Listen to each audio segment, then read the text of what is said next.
நீ அப்பா அம்மா கிட்ட உண்மையை சொல்லி இந்த கல்யாணத்தை பண்ணிருந்தனா இந்த பிரச்சனை எல்லாம் வந்திருக்குமா? ஏய், அவர் தான் பூமரங்கள் மாதிரி பேசிட்டு இருக்காரா, நீ வர வர அவரை மாதிரி பேசிட்டு இருக்க.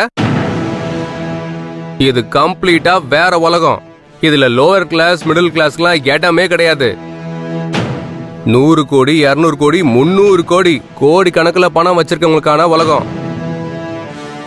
நம்ம அப்பா தலைகீழ நின்னாலும் இப்படி ஒரு பணத்தை நமக்கு உண்டாக்கி கொடுக்க முடியுமா? சொல்லு, முடியுமா? நான் பண்ண சின்ன போர்ஜரி வேலை எனக்கு 100 கோடி ரூபாய் கிடைக்க போகுது. அதிர்ஷ்ட தேவதையே என்ன நோக்கி வரா. இது ஏன் உங்க யாருக்குமே புரிய மாட்டேங்குது?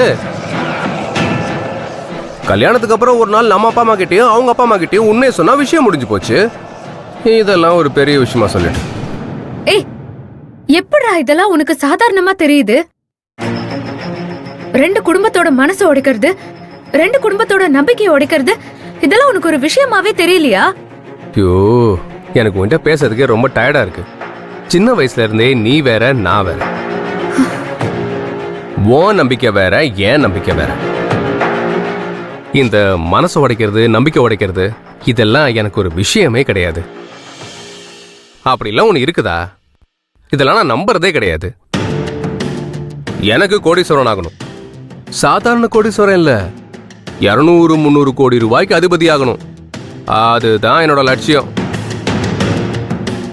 அதை தவிர வேற எதுவுமே எனக்கு முக்கியம் கிடையாது. ஆனா அப்பா ஒரு பொண்ணுக்கு வாக்கு கொடுத்திருக்காரே, அப்பா மனசையாவது காயப்படுத்த கூடாதுங்கிறது முக்கியம் இல்லையா? அந்த பொண்ணுகிட்ட என் பையனுக்கு இந்த மேரேஜ்ல இஷ்டம் இல்லைன்னு சொன்னா விஷயம் முடிஞ்சு போச்சு. இதுக்கே அப்பா இவ்வளவு சீனை போடுறாரு.